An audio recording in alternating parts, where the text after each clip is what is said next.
Okay. Hare Krishna Prabhuji. Sorry Prabhuji. చిన్న పర్వాలేదు. Technical issue. Okay.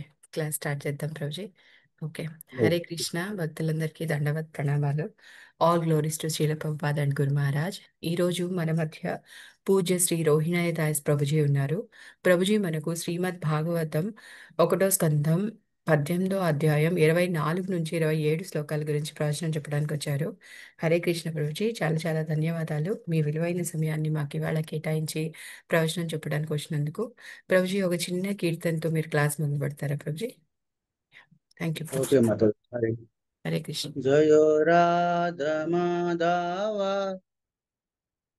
జయ కుంజ విహారీ జయ రాధ మాధవ కథ జయ కుంజ విహారీ గోపీ జన వల్లభ గిరివరాధా గోపీ జన వల్లభ గిరివరాధా యశోదానందన విపురజ జనరంజన యశోదానందన పురజ జనరంజన యమునా తీరావనతారి యమునా తీరావనతారి జయ రాధ మాధవ జయ కుంజ విహారీ గోపీ జన వల్లభ వరాధా యశోదానందన వ్రజ జనరంజన యమున తీరావనతారి ఓం నమో భగవతే వాసుదేవాయ ఓం నమో భగవతే వాసుదేవాయ ఓం నమో భగవతే వాసుదేవాయ జ్ఞాననిరాంతస్య జ్ఞానాంజనశలాకయ చక్షుర్మీలితం येन तस्मै श्रीगुरुवे नमः श्रीचैतन्यमनोभीष्टं स्थापितं येन भूतले स्वयं रूपक्षरामयं ददाति स्वपदान्तिकं वन्देऽहं श्रीगुरो श्रीगुरुकमलं श्रीगुरून् वैष्णवाञ्च श्रीरूपं साग्रजातं सहगणरघुनाथान्वितं तं सजीवं साद्वैतं सावधूतं परिजनसहितं कृष्णचैतन्यदेवं श्री राधा कृष्ण पादान सहनलिता श्री विशाखान्वितां च नमो शुभाराय कृष्ण प्रेष्ठाय भूतले श्रीमते भक्ति विकास स्वामी नामिनी नमो शुभाराय कृष्ण प्रेष्ठाय भूतले श्रीमते भक्ति वेदांत स्वामी नामिनी नमस्ते सारस्वते देवे गौरवाणी प्रचारिणी विशेषशून्यवादि पाश्चात्य पाञ्चाकल्पतरुभ्यश्च कृपा सिन्धुभ्य एव च पतितानां पावनेभ्यो वैष्णवेभ्यो नमो नमः नमो महावदन्याय कृष्ण प्रेम प्रदायते कृष्णाय कृष्ण चैतन्य नामिने गौरतुषे नमः हे कृष्णा करुणा सिंधो दीनबंधो जगत्परे गोपेश गोपिका कांता राधा कांता नमोस्तुते तप्त कांचन गौरांगी राधे वृंदावनेश्वरी वृषभानुसुते देवी प्रणमामि हरिप्रिये हरे कृष्णा कृष्ण कृष्ण हरे हरे हरे राम राम राम हरे हरे शिल प्रोपाल की जय जय गौर निताय की जय శ్రీమద్ భాగవతము ప్రథమ స్కందము అధ్యాయం 18 శ్లోకం 24-25. పరీక్షణ మహారాజుకు బ్రాహ్మణ బాలుని శాపము. ఏకదా ధనురుజ్జమ్య విచరన్ మృగయాం వనే మృగాననుగత శ్రాంతః స్తుదిత స్పృశితో భృశం జలాశయమచక్షానః మచక్షాన ప్రవివేశ తమాశ్రమం దదర్శం మునిమాసీనం శాంతం మిలీతలోచనం. ఒకప్పుడు పరీక్షన్ మహారాజు అడవిలో ధనుర్బాణములతో వేటయందు నియుక్తుడై మృగములను వెంటబడించుచు అలసిన వాడును ఆకలిగొన్న వాడును దప్పిక కలిగిన వాడును అయ్యను. ఏమండి, పరీక్షన్ మహారాజు ఒకసారి అడవికి వెళ్ళారు. అడవిలో ధనుర్బాణాలతో వేటాడుతున్నాడు. వేటాడుతున్నప్పుడు ఆయన కొన్ని శారీరక లక్షణాలు శరీరంలో అంటే ఆయన యొక్క శుద్ధ అంటే ఆకలి ఇవన్నీ పెరిగాయి అన్నమాట. ఈ మృగాలను వేటాడడంలో అలసిపోయాడు. ఏమంటే సహజంగా మనం ఈ భౌతిక జగత్తులో మనకు ఉండేటువంటి లక్షణం ఏమిటంటే మనల్ని మనం రక్షించుకోవడం కోసం, లేకపోతే ఇతరులను రక్షించడం కోసం హింస చేస్తూ ఉంటాం, లేకపోతే సంపాదన కోసం ఎక్కువగా ప్రయాసపడుతూ ఉంటాం. వీటిలో మనకు కలిగేది ఏమిటి అంటే ఎక్కువగా శ్రమ పడుతూ ఉంటాం. శ్రమ పడడం వలన ఆకలి వేస్తూ ఉంటుంది, దప్పిక వేస్తూ ఉంటుంది. సో దానికోసం ఈ పరీక్ష మహారాజు కూడా ప్రజల క్షేమార్థం, ఈ పరీక్ష మహారాజు మనలాగా కాకుండా పరీక్ష మహారాజు వేటాడడం దేనికోసమే లేరు అంటే క్రూరమృగాలు ఏవైతే ఉన్నాయో పూర్వం క్రూరమృగాలు అడవుల్లో నుండి ఊర్లలోకి వచ్చేసేవన్నమాట. అలా అంటే సంఖ్య పెరిగిపోయింది అనుకోండి. ఆ సంఖ్య పెరిగినప్పుడు వాటిని కంట్రోల్ చేయడం కోసం రాజుగారు ఏం చేసేవారు అంటే ఆ మృగాలు ఏవైతే క్రూర మృగాలు ఉన్నాయో వాటిని చంపడం కోసం ఆయన అడవికి వెళ్ళేవాడు అనమాట. సో అలా వెళ్ళినప్పుడు ఆయనకి అలసిపోయి ఉన్నాడు. ఆకలి, తర్వాత దాహము, అలసిపోవడం జరిగింది. జలాశయం కొరకై వెతుకుచు వెతుకుచు అతడు సమీకముని ఆశ్రయమున ప్రవేశించి ఆ ముని కనులను మూసుకొని ధ్యానమగ్నుడై ఉండుటను గాంచెను. ఏమండి, అక్కడ సమీక మహర్షి అనేటువంటి ఒక మహర్షి ఉన్నారు. ఆ మహర్షి ఆశ్రమానికి వెళ్ళారు. మరి దాహం వేస్తుంది కదా. పూర్వం చూడండి, ఇప్పుడు ఈ మధ్యకాలంలో అంటే ఈ షాపులకు వెళ్ళి వాటర్ బాటిల్ అట్లు కొనుక్కుంటున్నాం. కానీ ఇంత పూర్వకాలంలో అని నా చిన్నతనంలో అయితే దాహం వేస్తుంది అంటే ఎవరో ఒకరి ఇంటికి వెళ్ళి కొంచెం మంచినీళ్ళు అడిగేవాళ్ళం అనమాట. మంచినీళ్ళు అడిగితే ఆ మంచినీళ్ళు ఇవ్వడం, ఆ మంచినీళ్ళతో మన దాహం తీర్చుకోవడం జరిగేది. ఇప్పుడంటే నీళ్ళని అమ్మడం అవి జరుగుతున్నాయి. కానీ పూర్వకాలంలో ఈ నీళ్ళని అమ్మేటువంటి ఉండేది కాదు, ఈ విధానం ఉండేది కాదు.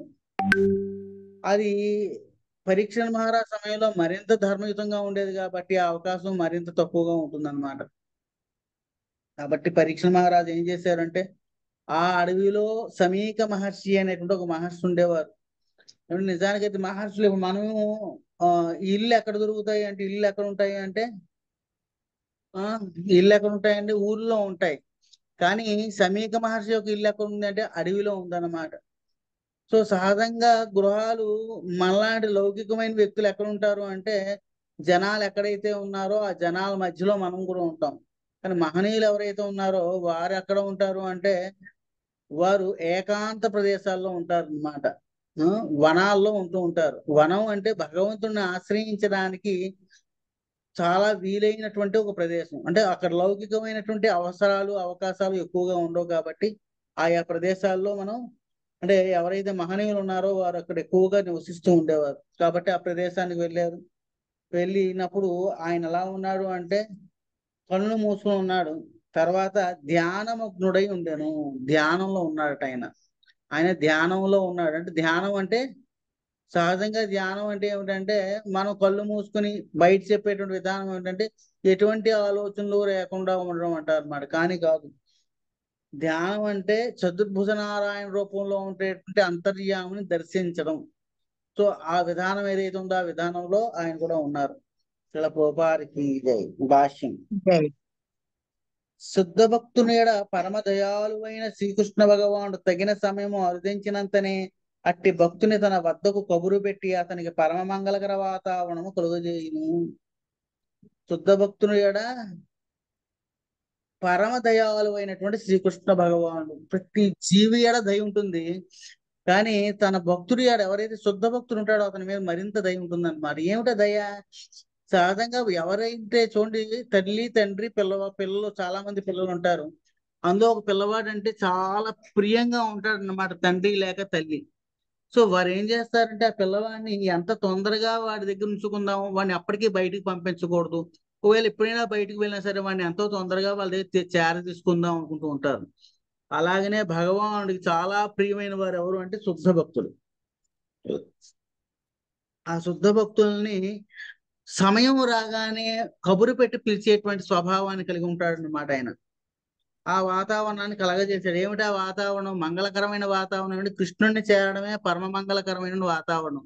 కృష్ణనామం చూడండి, విష్ణు సహస్రనామంలో చెప్తారనమాట. ఏది పరమ మంగళకరమైంది? మనం ఎప్పుడు కూడా మంచి ముహూర్తం చూద్దాం అనుకుంటాం. మంచి ప్రదేశం చూద్దాం అనుకుంటాం. ఏమిటి మంచి ప్రదేశం? ఏ ప్రదేశంలో అయితే భగవన్నామాన్ని స్మరణ చేస్తుంటామో ఆ ప్రదేశం పరమ మంగళకరమైందట. ఏ సమయం అయితే ముహూర్తం అంటారు కదా, ఈ సమయంలో మంచి చేద్దాం, ఈ సమయంలో ఓపెన్ చేద్దాం అనుకుంటాం కదా, అటువంటిది ఏమిటి అంటే ఏ సమయంలో అయితే భగవన్నామాన్ని స్మరణ చేస్తుంటామో అది పరమ పవిత్రమైనటువంటి ముహూర్తంగా చెప్పబడింది. కాబట్టి ఇక్కడ ఏమిటి పరమ మంగళకరమైందంటే జీవుడు భగవంతుని చేరడమే పరమ మంగళకరమైంది. మనం రామాయణంలో కూడా ఒక విషయం మనం చూస్తూ ఉంటాం అనమాట. రామాయణం అంటున్నాం, శ్రీరామనవమి.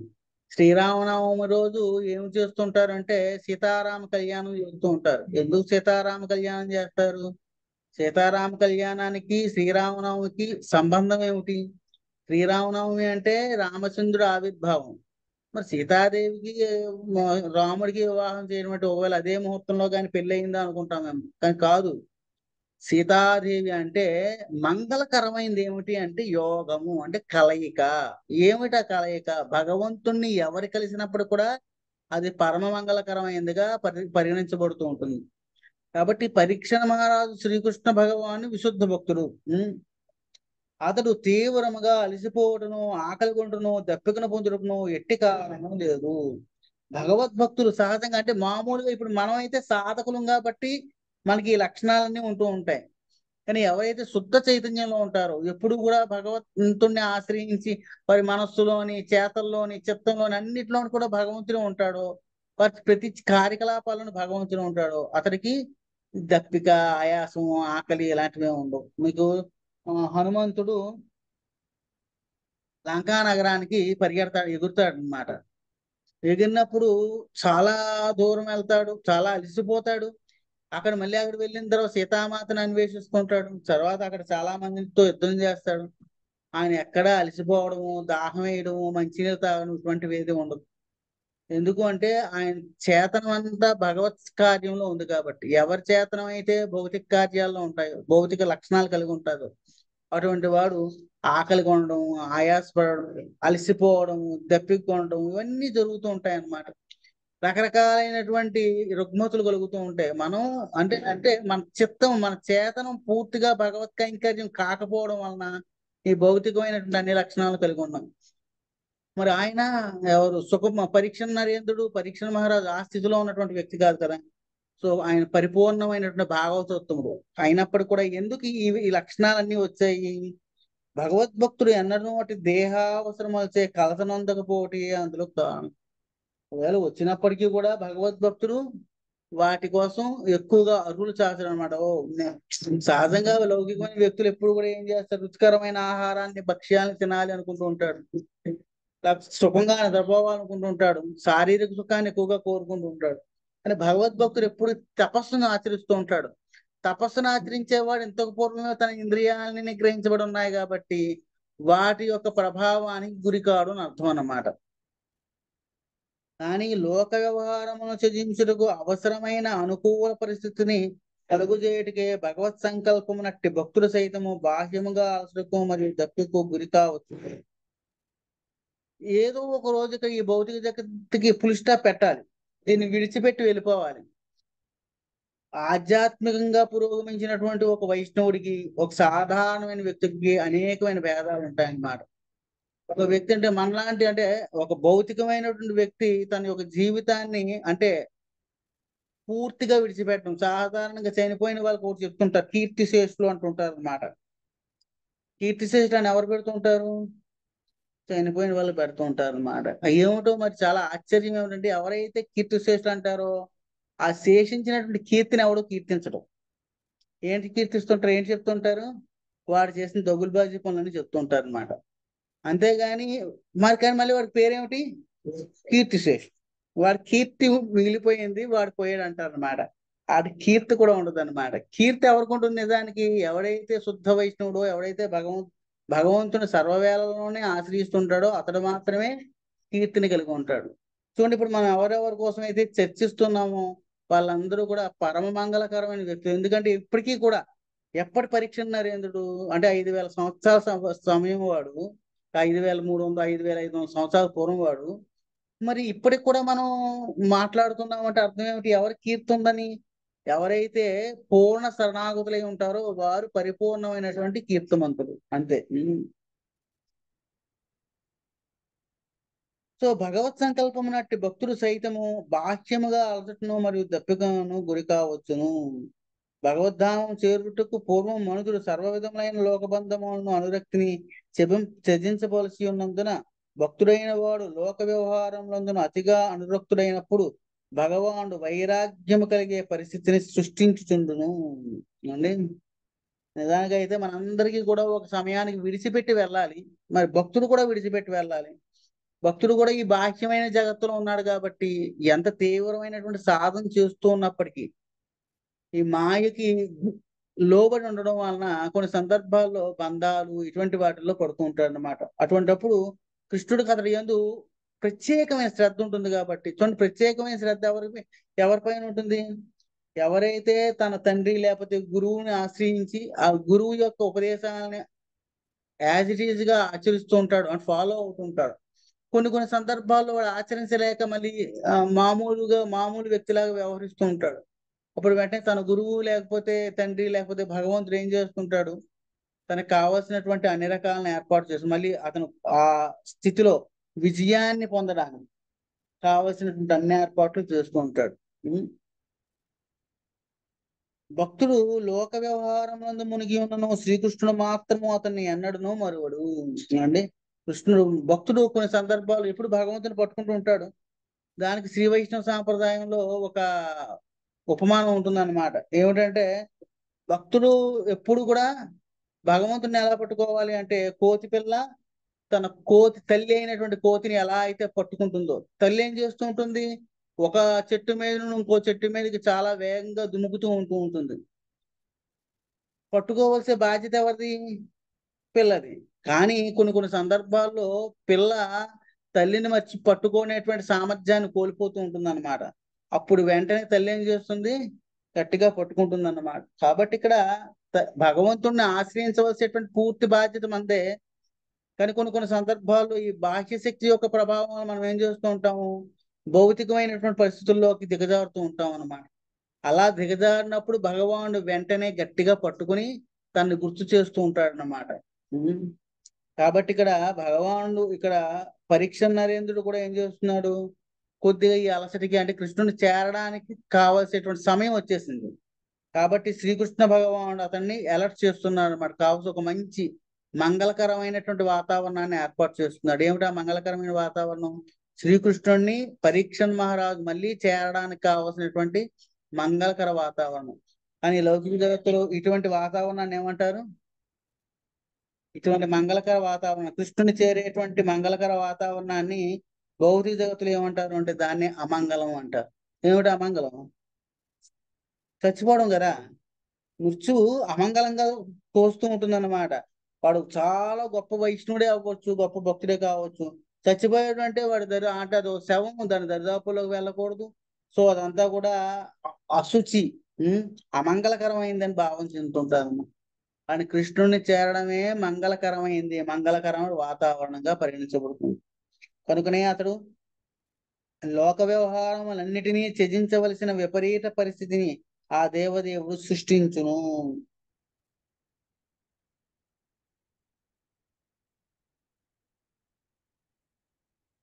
కనుకనే అతడు లోక వ్యవహారములన్నిటినీ త్యజించవలసిన విపరీత పరిస్థితిని ఆ దేవదేవుడు సృష్టించును.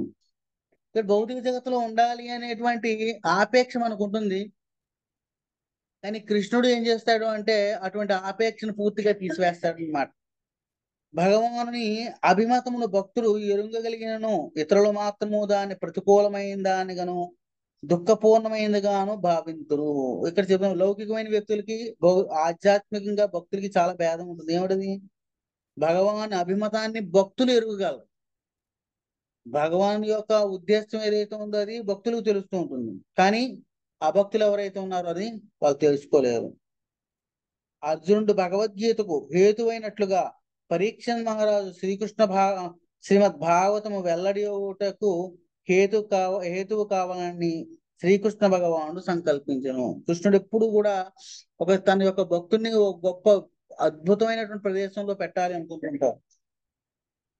ఎప్పుడు కూడా ఆ, మనం ఒకరు ఎప్పుడు గుర్తుంచుకుంటుండాలి. భగవంతుడు అంటే సాధారణమైన భౌతికమైనటువంటి తండ్రికి ఉండేటువంటి లక్షణం ఏమిటంటే తన పిల్లవాడు తనకంటే గొప్పవాడు అవ్వాలి అనుకుంటుంటాడు. ఎవరు? లౌకికమైన ఒక వ్యక్తి ఇతని కంటే శ్రేష్టమైన వాడు కదా.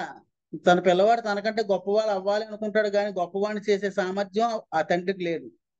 కానీ భగవంతుడికి ఆ వ్యక్తిని ఎంత గొప్పవాడైనా చేయగలిగేటువంటి సామర్థ్యం ఉంది. ఉం. కాబట్టి ఆయన ఏమనుకుంటాడంటే తన యొక్క శుద్ధ భక్తుడు ఎవరైతే ఉన్నాడో అతడు అందరికంటే కూడా చాలా సర్వశ్రేష్టమైన కీర్తిమంతుడు కావాలని కృష్ణుడు కోరుకుంటాడు. కాబట్టి ఆయన అలా కీర్తిమంతుడు కావాల్సినటువంటి ఏర్పాట్లన్నీ ఆయన చేస్తూ ఉంటాడు. ఉం. శ్రీకృష్ణుని సంకల్ప కారణ అర్జునుడు కుటుంబ పాశము పట్ల మోహగ్రస్తుడు కాకపోయినచో సర్వులకు శుభమును గూర్చు నిమిత్తమై భగవద్గీతను ఆ దేవదేవుడు పలికి ఉండేవాడు కాడు. అర్జునుడు సహజంగా గొప్ప భక్తుడు కాబట్టి ఆయనకి భౌతిక బంధనాలు ఏమీ లేవు. కానీ కొన్ని కొన్ని సందర్భాల్లో భౌతిక బంధనాల్లో అంటినట్టుగా కనబడుతూ ఉంటారు. ఒకవేళ అర్జునుడే అటువంటి బంధనాల్లో అంటుకుని ఉన్నట్టుగా లేకపోతే భగవద్గీత మనకి పుట్టేదే కాదు అసలు. అంతే కదా. శ్రీకృష్ణుడు మళ్ళీ భగవద్గీత చెప్పవలసిన అవసరం ఏముంది? కృష్ణుడు చెప్పినట్టుగా కృష్ణుడు చూడండి, భగవద్గీత మొట్టమొదటి అధ్యాయంలో శ్రీకృష్ణుడిని అర్జునుడు ఏమడుగుతాడంటే యుద్ధం జరుగుతున్నటువంటి మధ్య ప్రాంతానికి తీసుకువెళ్ళమని అడుగుతాడు. అలాగే అని చెప్పి తీసుకువెళ్ళాడు. తీసుకువెళ్ళగానే చాలా సంతోషం, వీళ్ళందరినీ నేను చంపేయడానికి సిద్ధపడుతున్నాను, నన్ను ఆశీర్వదించిన కృష్ణుని అడిగితే భగవద్గీత ఉండేది అసలు? ఉండదు కదా. సో ఈయన మోహకారకుడు అయి ఉండడం వలన ఆ మోహకారుడు అవడానికి కారణం ఏమిటి? కృష్ణుడు. కృష్ణుడు శుద్ధ భక్తుడు. ఇక్కడ ఒకటే గుర్తుంచుకోవాలి, ఎప్పుడైతే కృష్ణుడిని ఆశ్రయించి కృష్ణుడి యొక్క సేవలో ఆనందాన్ని పొందుతున్నాడో వాడు లౌకికమైనటువంటి ఎటువంటి ఉపాధికి ఆకర్షితుడు కాడు. మరి అలా కానీ లౌకికమైన విషయాలకి ఆకర్షితుడు అవుతున్నాడు అంటే అర్థం ఏమిటి అంటే అందులో మర్మంగా ఉండే కృష్ణుడి యొక్క హస్తం ఏదైతే ఉందో అది అక్కడ పనిచేస్తుందని అర్థం అన్నమాట. కృష్ణుడు యొక్క అభిమతం లేకుండా ఆ భక్తుడు భౌతికమైనటువంటి ఆసక్తిలోకి వెళ్ళడు. వాడు భౌతికమైన ఆసక్తిలోకి వెళ్ళాడు అంటే అర్థం ఏమిటి అంటే కృష్ణుడు తనతో ఏదో ఒక దివ్యమైన కార్యం చేయదలిచాడు కాబట్టి ఆ వ్యక్తి ఆ భౌతికమైనటువంటి ఆసక్తిలోకి వెళ్ళాడు. కృష్ణుడు ఏది చెప్తే అది వినడానికి, అది ఆచరించడానికి సిద్ధంగా ఉన్నవాడు ఎవరు అంటే అర్జునుడు. కానీ మళ్ళీ ఎందుకు మోహగ్రస్తుడు అయ్యాడు? అలాగే పరీక్షిత్ అనే పేరు ఎందుకు వచ్చింది అంటే ఆయన లోకంలో ప్రతి వ్యక్తిలోని కృష్ణుడిని వెతకడం మొదలు పెట్టాడు.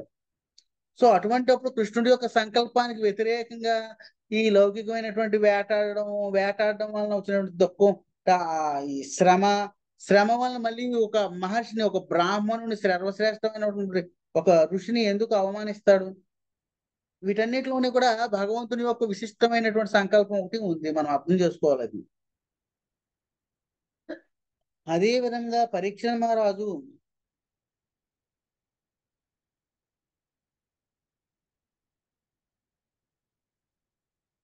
ఇప్పుడు అలసిన వాడును, ఆకలి కొన్నవాడును, దప్పిగలవాడును కానిచో శ్రీమద్ భాగవతం పరమ ప్రామాణికమైన శ్రీల సుఖదేవ గోస్వామిచే శ్రీమద్ భాగవతం కీర్తింపబడి ఉండేది కాదు. ఒక మంచి స్టూడెంట్ అక్కడ లేకుండా ఒక అద్భుతమైనటువంటి లెసన్ చెప్పబడేటువంటి అవకాశం ఉండదు. అంతే కదా. ఒక మంచి స్టూడెంట్ ఎవరు ఇక్కడ? పరీక్ష మహారాజు. పరీక్ష మహారాజు చాలా ఆసక్తుడై ఉన్నాడు మాట శ్రీహరి మీద, కృష్ణుడి మీద. సో అంత ఆసక్తి లేకపోతే 18,000 శ్లోకాలు సుఖదేవ గోస్వామి నోటి నుండి వచ్చేది కాదు. అంతే కదా. ఆసక్తి గల వ్యక్తికి మాత్రమే శ్రేష్టమైనటువంటి లాభాన్ని చెప్పగలుగుతుంది. ఇక్కడ ద్రోణాచార్యుడు దాన్ని అందరికీ నేర్పిస్తున్నాడు. అందరికీ నేర్పిస్తున్నప్పుడు కూడా చాలా రహస్యమైన గుహ్యమైనటువంటి శాస్త్రాన్ని ఎవరికి నేర్పిస్తున్నాడు? అర్జునుడికి నేర్పిస్తున్నాడు. అర్జునుడికి మాత్రమే ఆ గుహ్యమైన, రహస్యమైన, శ్రేష్టమైన అస్త్రశస్త్రాన్ని అర్జునుడికి మాత్రమే ఇవ్వడానికి మూల కారణం ఏమిటి? తన కొడుకు కూడా ఇవ్వలేనటువంటి కొడుకు ఒక అస్త్రాన్ని ఇచ్చినప్పుడు కూడా అది విలువ లేకుండానే అయిపోయింది. ఎందుకు అలా జరిగింది అంటే అక్కడ చాలా శ్రద్ధాలువైనటువంటి శిష్యుడు ఉండడం వలన ఆయన దగ్గర ఉన్న సర్వస్వాన్ని కూడా ఒక శిష్యుడికి ఇవ్వగలిగాడు అనమాట. కాబట్టి శ్రీమద్ భాగవతాన్ని పూర్ణంగా మనం అవగతం చేసుకోవడానికి శ్రద్ధాలువైనటువంటి ఒక శిష్యుడు అవసరం. ఆ శ్రద్ధాలమైన శిష్యుడికి ఒక సందర్భం అవసరం అన్నమాట. అటువంటి సందర్భాన్ని ఎవరు ఏర్పాటు చేయగలరు? శ్రీకృష్ణ భగవానుడు మాత్రమే ఏర్పాటు చేయగలడు.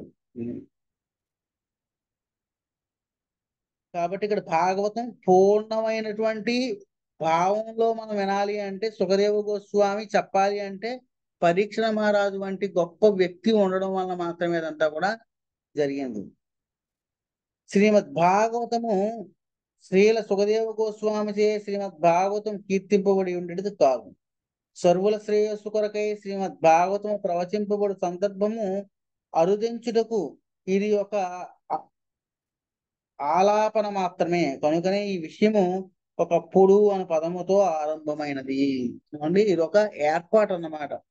శ్రీకృష్ణ భగవానుడు యొక్క దివ్యమైన ఏర్పాటు ఏమిటంటే, సర్వమానవాళికి ఉపయోగపడేది, అందరికీ కూడా మంగళకరమైంది. ఏమిటి ఇక్కడ మంగళకరమైంది? భాగవతం మనకి ఏంటి మంగళకరమైంది ఇస్తుంది? పరీక్ష మహారాజుకి ఎటువంటి మంగళకరమైంది ఇచ్చిందో అదే మంగళకరమైంది మనకి ఇస్తుంది. అంతే కదా? అంటే పరీక్ష మహారాజుకి ఏంటి మంగళకరమైనది ఇచ్చింది? 7 రోజుల్లో చనిపోతాడు అనేటువంటి మంగళకరమైన విషయం వచ్చింది అన్నమాట. ఈ భాగవతం మనకు కూడా అదే ఇస్తుందా? సో పరీక్ష మహారాజుకి భాగవతాన్ని వినాలి అనేటువంటి గొప్ప శ్రద్ధనిచ్చింది ఆ మృత్యువు. ఆయనకి ఏర్పాటు చేయబడిన మృత్యువు భాగవతాన్ని వినాలి, అది మాత్రమే నన్ను రక్షించగలదు అనేటువంటి సర్వశ్రేష్టమైనటువంటి ఒక గొప్ప ఏర్పాటు జరిగిందన్నమాట. సో 26వ శ్లోకం. ప్రతిరుద్ధేంద్రియ ప్రాణ మనోబుద్ధిముపారతం స్థానత్రయాత్ పరం ప్రాప్తం బ్రహ్మభూతమ విక్రయం. ముని యొక్క ఇంద్రియములు, ప్రాణము, మనస్సు, బుద్ధి అన్నీను భౌతిక కర్మం నుండి నిరోధించబడి ఉండెను. ఏమంటే ఆ సమయంలో పరీక్ష మహారాజు సమీక మహర్షి ఆశ్రమానికి వెళ్ళే సమయానికి ఆయన ఎలా ఉన్నాడు అంటే, ధ్యానమగ్నుడై కనులు 2 మూసుకుని ఉన్నాడు అని చెప్పారు ముందు శ్లోకంలో. ముని యొక్క ఇంద్రియములు ఆయన మూసుకుని ఉండడం ఏమిటి? కళ్ళు మాత్రమే కాదు, ఆయన ఇంద్రియాలన్నీ, చెవులు కూడా పనిచేయవు అప్పుడు.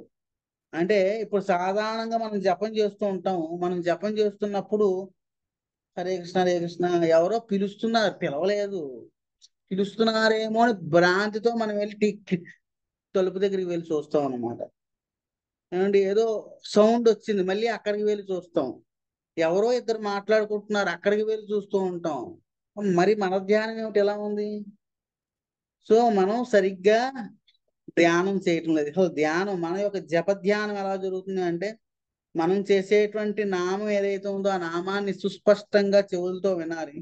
మన ఇంద్రియాలు, మన యొక్క ముఖ్యంగా స్పర్శేంద్రియం ఏదైతే ఉందో అది ఈ పూసని తాకుతూ ముందుకు పోతూ ఉండాలన్నమాట. ఇప్పుడు శ్రద్ధ ఎప్పుడైతే మనకి ఆ నామం మీద పడిందో, మన చెవులు కూడా ఏమవుతాయి? ఒకే నామాన్ని వినడం మీద తప్ప ఇతరమైన విషయాలను వినడం మీద ఆసక్తి ఉండదు.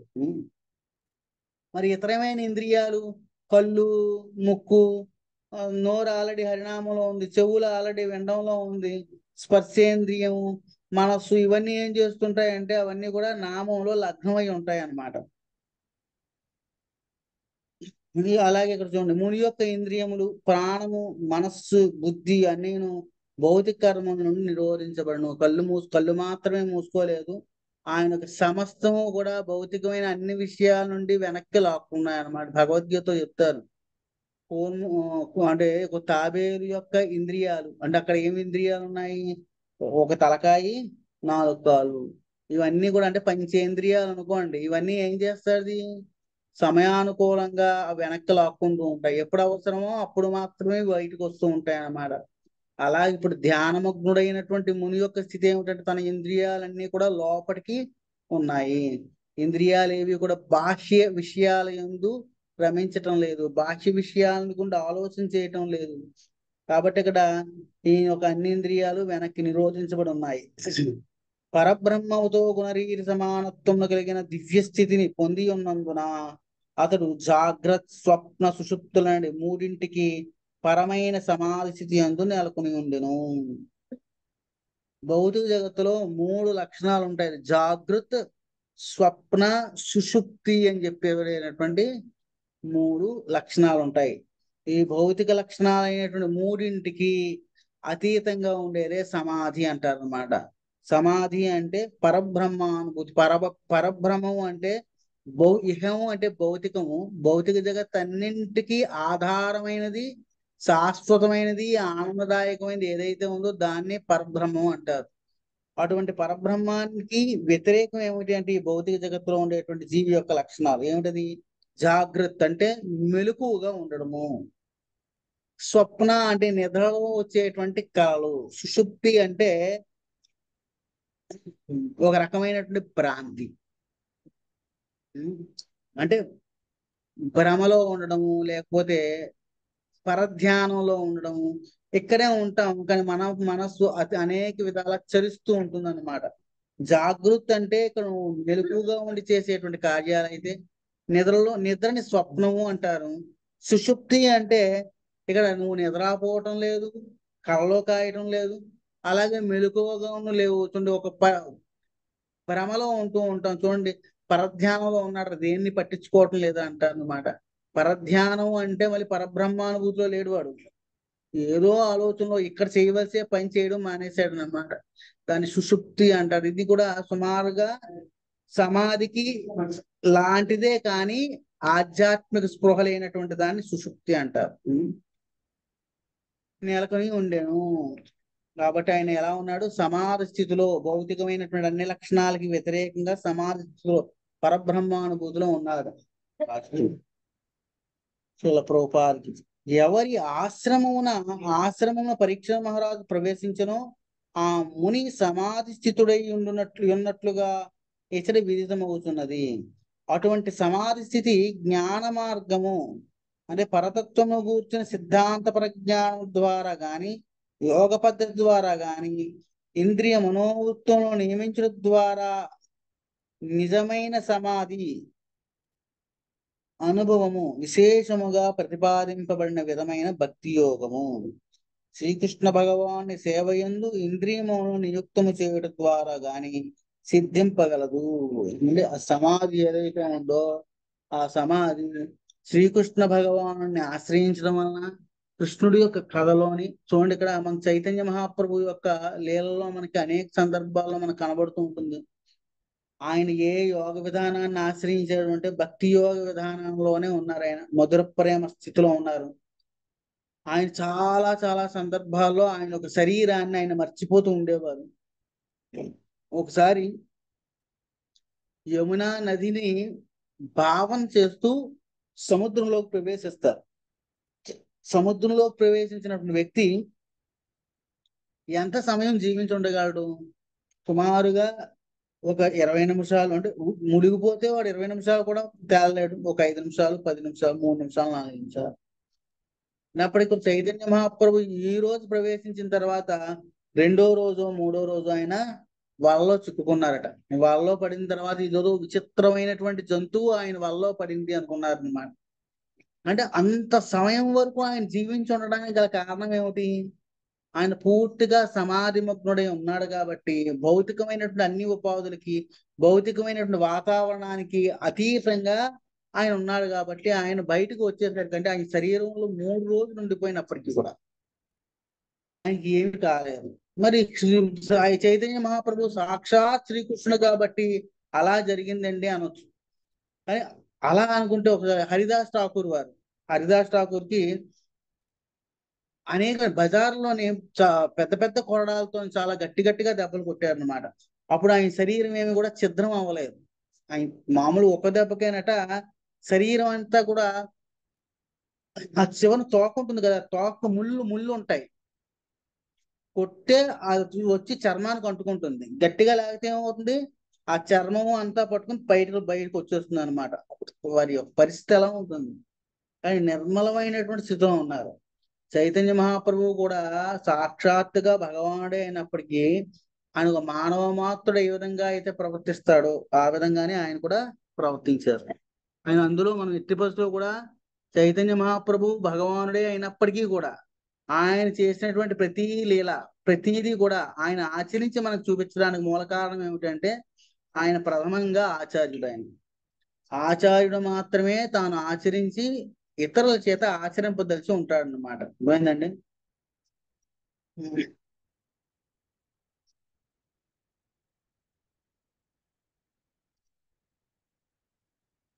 బుద్ధి కర్మ అన్నీను భౌతిక కర్మల నుండి నిరోధింపబడి ఉండెను. పరబ్రహ్మముతో గుణరీతి సమానత్వం కలిగిన దివ్య స్థితిని పొంది ఉన్నందున వారి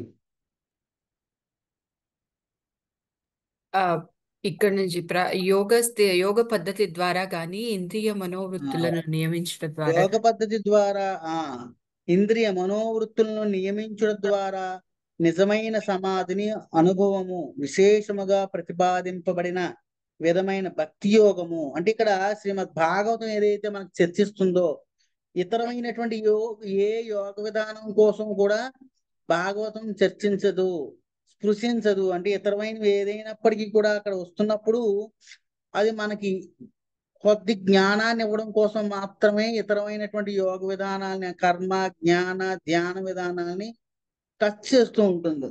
ప్రధానంగా అంటే ఎవరైతే ఈ గ్రంథాన్ని భాగవతాన్ని ఆశ్రయిస్తారో ఆశ్రయించినటువంటి వ్యక్తి దేన్ని పొందడం కోసం ఉపయోగపడుతుంది అంటే భక్తి యోగ విధానంలో మంచిగా తర్ఫీదు ఇవ్వడం కోసం, మంచి ట్రైనింగ్ ఇవ్వడం కోసం మాత్రమే శ్రీమద్ భాగవతం ఇవ్వబడింది.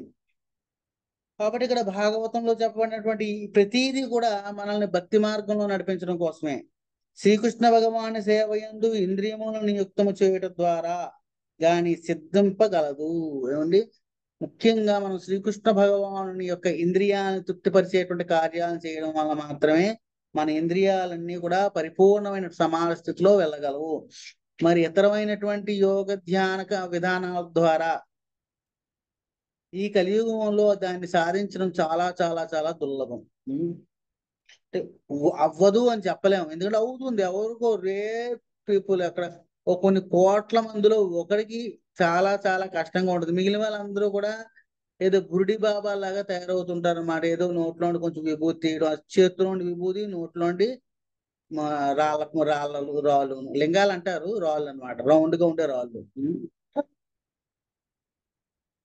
భౌతిక పదార్థము నుండి జీవుని వరకు క్రమముగా సంభవించడి భావ వికాసమును గూర్చి భగవద్గీత నుండి మనకు సమాచారము లభించుతున్నది. భౌతిక పదార్థం నుండి జీవుని వరకు క్రమముగా సంభవించే భావ వికాసము. అంటే అనేకమైనటువంటి భావ వికాసం, అంటే భావాలు మారుతూ ఉంటాయి. భౌతిక పదార్థం నుండి ఇక్కడ జీవస్థితిలోకి వెళ్ళాం అనుకోండి, మనకు భావం అనేక విధాలుగా మారిపోతూ ఉంటుంది. భగవద్గీత మనం అనేక సందర్భాల్లో మనం చర్చ చేస్తూ ఉంటాం దాన్ని. జీవుని ఆత్మ నుండి మన భౌతిక మనోదేహములు వృద్ధి ఎగుతున్నవి. జీవుడు అంటే ఇక్కడ ఆత్మ నుండే భౌతిక మనోదేహములు వృద్ధి చెందుతున్నవి. భౌతికం అంటే ఈ శరీరం, మనోదేహములు మనస్సు మరియు శరీరం, ఈ రెండు వృద్ధి చెందడానికి కారణం ఏమిటంటే లోపల జీవుడు లేకపోతే మన మనస్సు ఆలోచన చేస్తుందో అలా అక్కడ ఇల్లు కట్టుకుందాము, అలా అక్కడ బీచ్ కి వెళ్దాము, అక్కడ ఎంజాయ్ చేద్దామని ఆలోచన చేసేది ఏమిటి? మనస్సు ఆలోచన చేయడానికి కారణం ఏమిటి? లోపల ఈ శరీరంలో జీవుడు ఉన్నాడు కాబట్టి. ఏమండి? మన ఇంద్రియాలు దాన్ని అనుభవిద్దాం, ఇది తిందాము, అది పడుకుందాము అనేటువంటి ఆలోచన ఎందుకు వస్తుంది? లోపల జీవుడు ఉన్నాడు కాబట్టి. జీవుడు ఉండడం వలన మాత్రమే మనస్సు, ఈ శరీరము చక్కగా పనిచేస్తూ ఉంటుంది, భౌతిక పదార్థాలను అనుభవిస్తూ ఉంటుంది. ఆ విధముగా భౌతిక పదార్థ త్రిగుణములచే ప్రభావితమైన మనము నిజస్వరూపమును మరుస్తున్నాము. ఎప్పుడైతే ఈ భౌతిక పదార్థాన్ని ఆశ్రయించడం వలన, మూడు గుణాలకి ప్రలోభానికి గురై ఉండడం వలన మనం ఏం చేస్తున్నాము? మన యొక్క నిజస్వరూపాన్ని మర్చిపోతూ ఉంటాం. ఎలా మర్చిపోతూ ఉంటాం నిజస్వరూపాన్ని? చూడండి, మనం ఈరోజు జాగృత్, స్వప్న, సుషుప్తి అనేటువంటి మూడింట్లో స్వప్నావస్థ అని చెప్పబడుతుంది. స్వప్నం అంటే ఏమిటి? నేను ఉదయం అంతా నిద్రలేసి ఉన్నాను, నేను ఒక వ్యాపారస్తుని, డబ్బులు బాగా సంపాదించుకుని ఉన్నాను, చక్కగా నాకు అన్ని హంగు ఆడంబరాలు అన్నీ ఉన్నాయి. కానీ ఈరోజు రాత్రి సమయంలో నేను నిద్రపోయేసరికి అనుకోకుండా ఒక స్వప్నం వచ్చింది అనమాట. నా ఆస్తిపాస్తులు అన్నీ పోయాయి, తినడానికి తిండి లేదు, చాలా ఆకలి వేస్తుంటుంది. ఆకలి ఎక్కడ వేస్తుంది? నిద్రలో, స్వప్నంలో ఆకలి వేస్తూ ఉంటుంది. కానీ మన మనస్సు ఈ శరీరంతోనే భ్రాంతికి గురవుతూ ఉంటుంది అనమాట. ఆకలి, ఈ శరీరానికి ఆకలి పుట్టినట్టుగా భావన పొందుతాం అన్నమాట. భావన పొంది అప్పుడు భిక్షాటనకు వెళ్ళిపోతాం. ఎవరు? స్వప్నంలో ఉండేటువంటి నేను భిక్షాటనకు వెళ్ళిపోతాను అన్నమాట. ఆ భిక్షాటనకు వెళ్ళిపోయినప్పుడు ఈ నిద్రపోతున్నటువంటి నేను దుఃఖపడుతున్నారే, నేను ఎంత సంపాదించాను, నా వాళ్ళందరూ ఏమైపోయారు, నాకు ఎవరూ ఉపయోగపడటం లేదని కంట నీరు పెట్టుకుంటుంటాడు అనమాట. ఉదయం లేచి అదే విషయాన్ని భార్యకి కానీ ఇతర పిల్లలకు కానీ చెప్తాడు. నాకు రాత్రి ఒక పీడకల వచ్చింది, నా రాత్రి ఎంతో ఏడ్చాను. ఎక్కడ ఏడ్చావు నువ్వు? స్వప్నంలో ఏడ్చావా, శరీరంతో ఏడ్చావా? శరీరంతో ఏడ్చావు, స్వప్న భావం వలన. అర్థమైందండి? సో కాబట్టి ఈ భౌతిక పదార్థాన్ని ఆశ్రయించడం వలన ఈ జీవుడుగా ఉన్నటువంటి మనం పూర్తిగా దీన్ని ఆశ్రయించి దీని యొక్క భావ ప్రకోపాలన్నింటి కూడా గురవుతూ ఉంటాం మనం. అటువంటి ఆత్మ యొక్క నిజ స్వరూపమును గూర్చి జ్ఞాన మార్గము సిద్ధాంతపరముగా చర్చించుచుండగా, ఆత్మ యొక్క నిజమైనటువంటి స్వరూపం ఏదైతే ఉందో అది జ్ఞాన మార్గం చర్చ చేసుకుంటుంది. ఎలాగా? సిద్ధాంతపరంగా. సిద్ధాంతం అంటే ఇది ఇప్పుడు మనం చర్చ చేసుకున్నాం కదా. వేదాంత సూత్రాల్లో కొన్ని మంత్రాలు ఉంటాయి. సర్వం కిల్విదం బ్రహ్మ, అహం బ్రహ్మాస్మి. ఇటువంటి మంత్రాల ద్వారా మనం బ్రహ్మానుభూతిని, ఆత్మానుభూతిని మనం ప్రయత్నం చేస్తూ ఉంటాం అన్నమాట. దాన్ని సాధించడానికి ఇప్పుడు జ్ఞానం ద్వారా సిద్ధిని సాధించడానికి చాలా సమయం పడుతూ ఉంటుంది. చూడండి, ఒక వ్యక్తి ఒక పెద్ద ఉద్యోగంలోకి వెళ్ళాలనుకోండి, వాడు ఏం చేయాలి? ఎల్కేజీ నుండి చదువుతూ 1వ క్లాస్ పాఠం నేర్చుకున్నాడు, 2వ క్లాస్ పాఠం నేర్చుకున్నాడు. గ్రాడ్యువల్ గా పాఠాలు నేర్చుకుంటూ నేర్చుకుంటూ నేర్చుకుంటూ ముందుకు వెళ్ళి డిగ్రీ అయిపోయిన తర్వాత కాంపిటేటివ్ ఎగ్జామ్స్ ఉంటాయి. ఆ కాంపిటీషన్ లో కొన్ని వందల వేల మందితో నేను ఈ జ్ఞానంలో గొప్పవాడిని అని నిరూపించుకుంటే వాడు ఒక ఉన్నతమైన ఉద్యోగానికి అర్హుడుగా పరిగణించబడతాడు. అవునండి. సో దీన్నే జ్ఞానం అంటారు. ఏమిటి ఈ జ్ఞానం? ఆత్మపరంగా కూడా ఇదే జ్ఞానం ఉంటుందన్నమాట. బహూనాం జన్మనామంతే జ్ఞానవాన్ మాం ప్రవజ్యతే. బహూనాం జన్మ నామంతే, అనేకానేక జన్మల్లో మనం ఏం చేస్తూ ఉంటాం? జ్ఞానాన్ని ఆశ్రయిస్తుంటాం కదా. జ్ఞానాన్ని పొంది పొంది పొంది మనం ఎవరు? వాసుదేవ సర్వమితి సమహాత్మాసు దుర్లభ. ఓ వాసుదేవుడే అన్నింటికీ మూలం అని చెప్పేసి గ్రహిస్తాం. అంటే అనేక జన్మల తర్వాత, ఈ అనేక జన్మల్లో వీడు ఏం చేశాడు? జ్ఞానాన్ని ఆశ్రయించాడు, జ్ఞానాన్ని పొందడు. ఇది నేను వచ్చి మనం అనుకుంటాం మొట్టమొదట, అరే నాకు ఒక ఇల్లు కట్టుకుంటే నేను సుఖాన్ని పొందుతాను అని చెప్పేసి. వాడికి ఇల్లు దొరికింది. ఆ ఇల్లు ఏర్పాటు చేసింది ఎవరు? భగవంతుడే మన కర్మల ద్వారా ఒక ఇల్లుని ఇచ్చాడు. నేను ఏ సుఖాన్ని అయితే పొందుదాం అనుకుంటున్నానో ఆ ఇల్లు నాకు సుఖాన్ని ఇవ్వటం లేదు. ఉమ్, దాన్ని ఏదో అంటారు, తత్వం అసలు ఇది కాదు, ఇది కాదు. ఆ మంత్రం నాకు గుర్తు రావట్లేదు. ఇది కాదు, ఇది నాకు సుఖాన్ని ఇవ్వటం లేదు, ఇది శాశ్వతమైనది కాదు, నాకు సుఖాన్ని ఇచ్చేది కాదు అనుకుంటాం అనమాట. సో ఆ ఇంకోటి, నాకు వివాహం అయితే నా భార్య వలన, నా సంతానం వలన సుఖం కలుగుతుంది అనుకుంటాం. గృహం వలన ఎలాగో సుఖం లేదు. వివాహం అయింది, భార్య వలన సంతానం వలన కూడా సుఖం కలగటం లేదు. ఏమిటి? ఇది జ్ఞానం ఎప్పుడు వచ్చింది? అది ఓకే, ఈ జన్మలో ఈ ఒక భార్యను పొందాను, వాటి నాకు సుఖం లేదు, మళ్ళీ ఇంకో జన్మ ఎత్తుతాం. అప్పుడు భార్య కంటే కూడా ఇంకొక భార్యను చూస్తే ఈ భార్య ద్వారా నాకు సుఖం వస్తుంది. లేదు, పూరిల్టి వల్ల నాకు సుఖం ఇవ్వటం లేదు, మేడిళ్ళ వల్ల నాకు సుఖం వస్తుంది. అలా సుఖం ఏది చివరికి ఒక పెద్ద డూప్లెక్స్, పెద్ద ఇల్లుని పొందినప్పుడు కూడా పెద్ద రమ్యమైన భవనం కూడా నీకేమి ఇవ్వటం లేదు, సుఖాన్ని ఇవ్వటం లేదు. అలాగే గొప్ప అప్సరవస్తు అంటే భార్య కూడా నీకు సుఖాన్ని ఇవ్వటం లేదు. సద్గుణవంతుడైనటువంటి సంతానం వలన సుఖాన్ని ఇవ్వటం లేదు. అలా మొత్తం మొత్తం కొనసాగి కొనసాగి కొనసాగి అనేక అనేక జన్మల ద్వారా మనం తెలుసుకుంటాం అన్నమాట. ఇక్కడ ఏది సుఖం లేదు, నేను కృష్ణుడిని ఆశ్రయించడం తప్ప అని చెప్పేసి. మరి సో ఆ విధంగా జ్ఞానవంతుడు అవ్వవలసే అవసరం లేదు మనకి. అందుకే శ్రీకృష్ణ శరణాగతి అనేది అనేక అనేక జన్మల్లో మనం పొందవలసేటువంటి అవసరం లేదు. కృష్ణుని ఆశ్రయిస్తే చాలు, కొద్ది కొద్దిగా కొద్ది కొద్దిగా మనం జ్ఞానాన్ని పొందే అవకాశం ఉంటుంది. ఆ విధముగా భౌతిక పదార్థపు త్రిగుణములచే ప్రభావితమై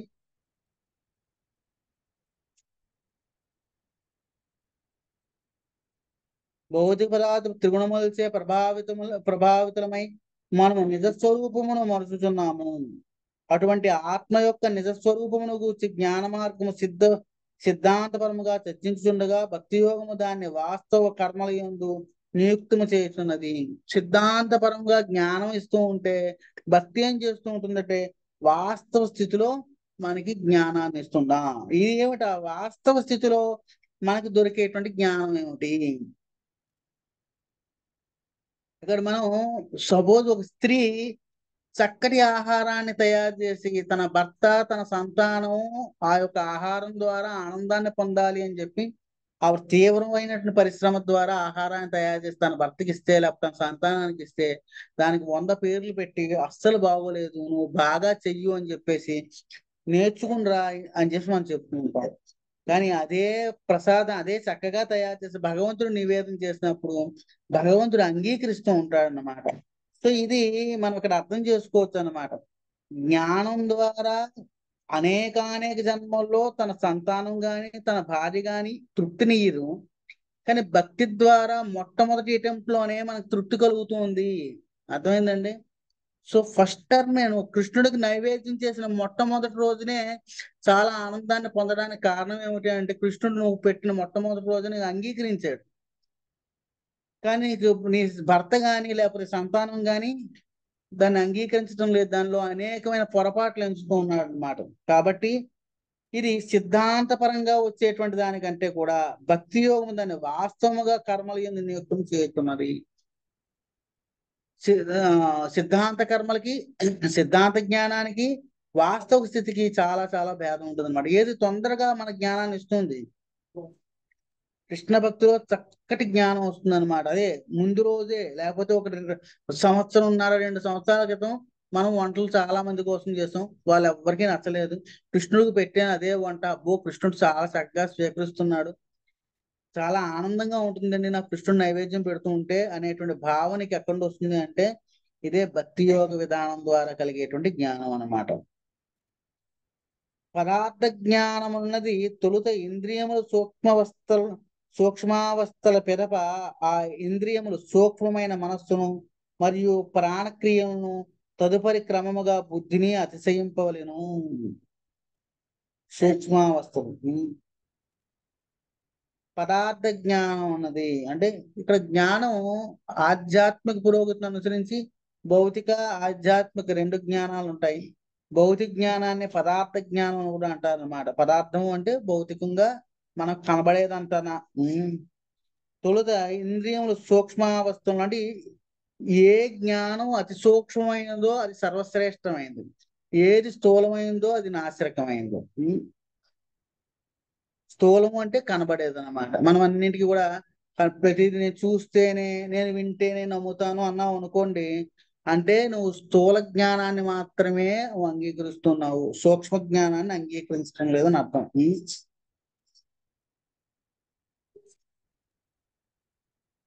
పిదప ఇంద్రియములు సూక్ష్మమైన మనస్సును మరియు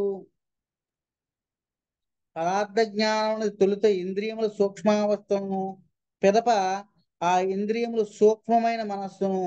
చూడండి ఇక్కడ సహజంగాన మనం దేన్ని అంగీకరిస్తాము? ఇప్పుడు మనకి ఒకడు బాగా వ్యాధిగ్రస్తుడు అయిపోయాడు అనుకోండి, వాడు బాగా తినడం వలన ఆ జబ్బు వచ్చింది అంటాం కదా. ఇది స్థూల లక్షణం అన్నమాట. సూక్ష్మ లక్షణం వాడికి తినాలి అనిపించడానికి మూల కారణం ఏమిటి? వాడు తినాలి అనిపించడానికి మూల కారణం ఏమిటి?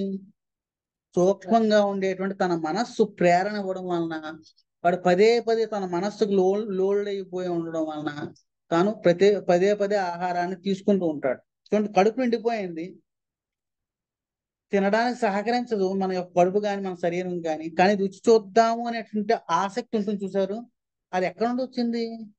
మనసు.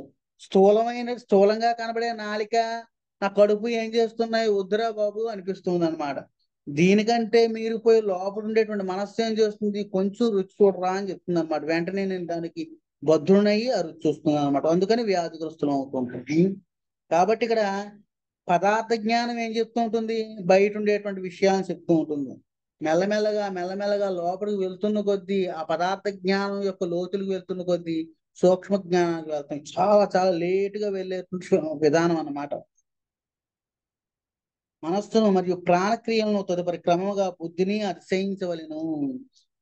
బుద్ధికి పరముగా నిలిచి ఉన్నప్పుడు అంటే మనం ఒక్కొక్కటిగా మనం దాటిపోతూ ఉండాలి. జ్ఞాన విధానంలో ఒక్కొక్కటిగా ఎలా దాటిపోతూ ఉంటాము? స్థూలం దాటాము, సూక్ష్మం దాటాము, ఆ ఆ, మనస్సును, తర్వాత ప్రాణక్రియలు, ప్రాణం ఏదైతే ఉందో ప్రాణక్రియలు ఏం చేస్తూ ఉంటాయి? ఉచ్ఛ్వాస నిశ్వాసం చేస్తూ ఉంటాయి. చక్కగా ప్రాణాలు నిలబడడానికి, గుండె కొట్టుకోవడానికి కావాల్సినటువంటి ఊపిరి తీసుకోవడం, ఊపిరి వదలడం, అవన్నీ కూడా ప్రాణక్రియలు చేస్తూ ఉంటాయి.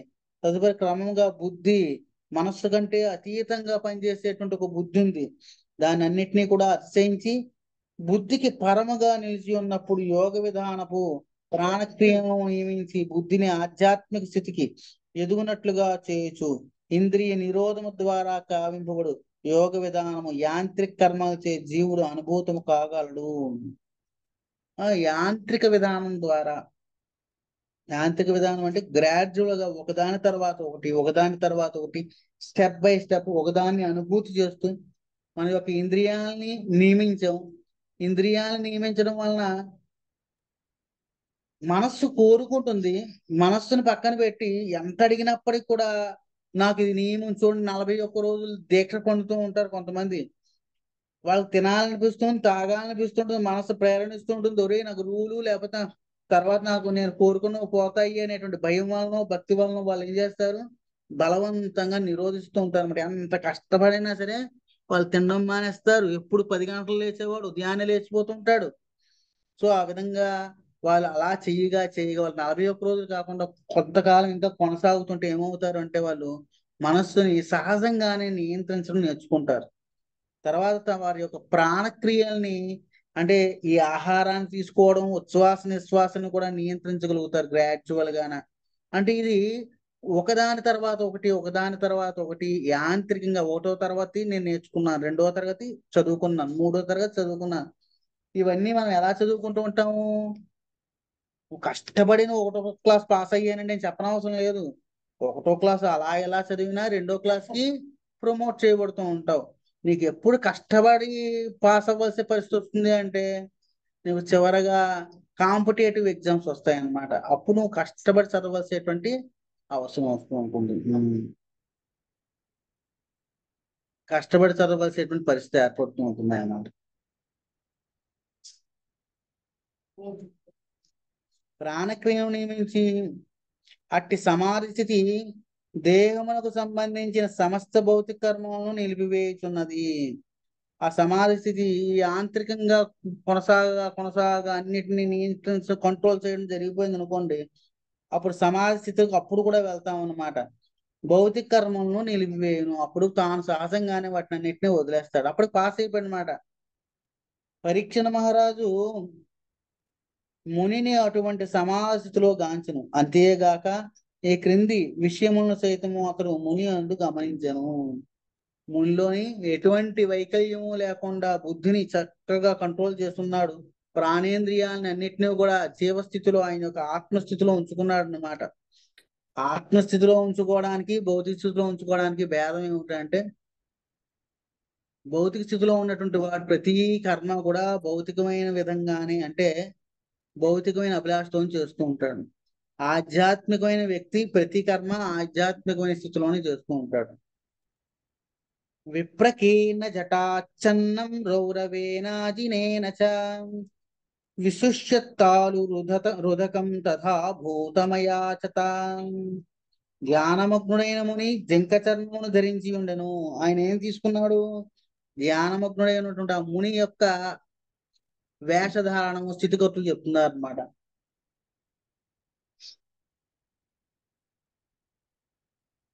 ఆయన జింక చర్మాన్ని ధరించి ఉన్నాడు. జింక చర్మం అనేసరికి ఆయన కూడా పరీక్ష మహారాజా వేటకు వెళ్ళి దాన్ని చంపి తోల్ని ఎండబెట్టి క్రీములతోని వాటితోని బాగు చేసుకుని కట్టుకున్నాడు అనుకోకూడదు. సాధారణంగా మనకి మృదంగాలు ఇటువంటివి కూడా మనం వాడుతూ ఉంటాం కదా. మృదంగానికి ఆవు చర్మంతో మృదంగం తయారు చేస్తారు.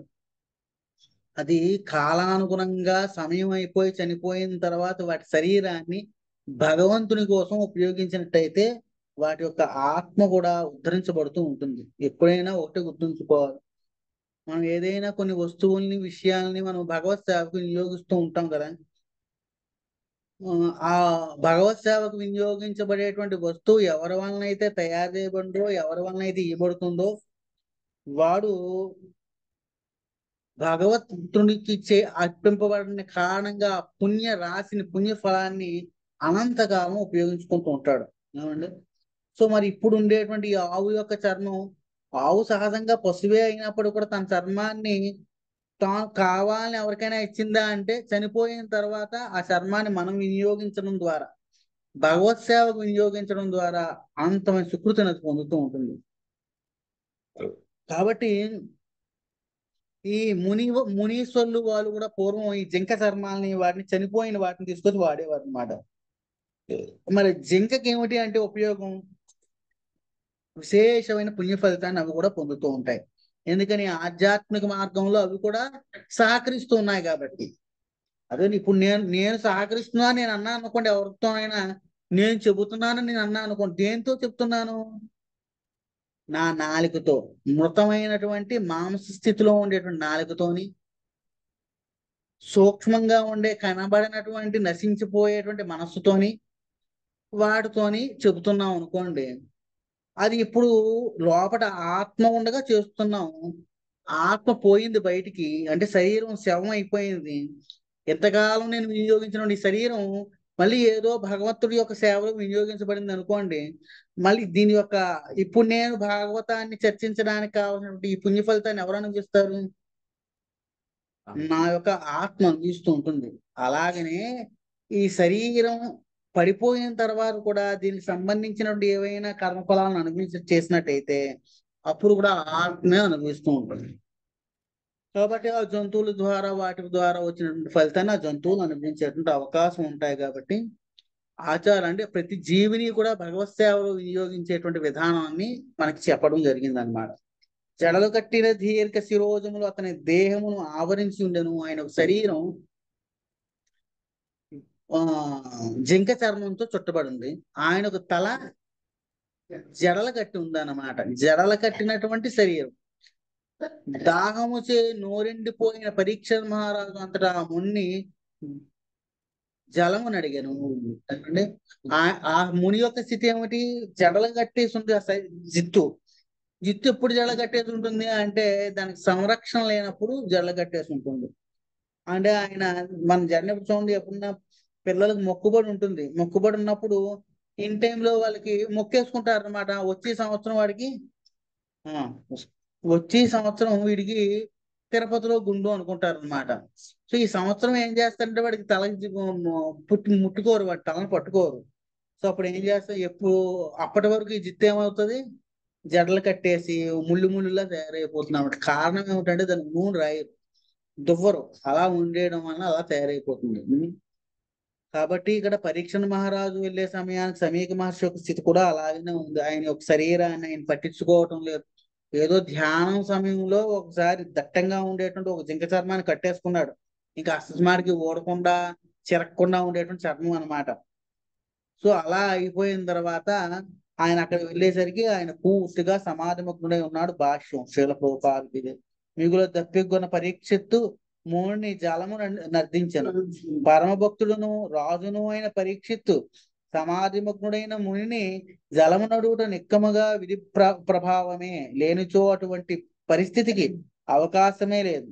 శ్రీమద్ భాగవతము క్రమముగా వెల్లడి కొరకే పరీక్ష మహారాజు కట్టి విపరీత పరిస్థితి కల్పించబడినది అండి. పరీక్ష మహారాజు ఒక రకంగా చెప్పినట్టయితే ఏమిటి అసలు చాలా పిచ్చివాళ్ళ ప్రవర్తించాడు అనుకోవచ్చు. చాలా జ్ఞాని కదా. మన వంటి వారే, మన వంటి మూర్ఖులే ఎవరైనా మహనీయులు లేకపోతే నమస్కారం చేస్తారు, వాళ్ళకి ఎటువంటి ఇబ్బంది పెట్టరు. మరి పరీక్ష మహారాజు ఎందుకు అలా ప్రవర్తించాడు? పరీక్ష మహారాజు ఏమైనా తెలివి వాడా? చాలా సర్వశ్రేష్టమైన బుద్ధి కలిగిన వాడు కదా.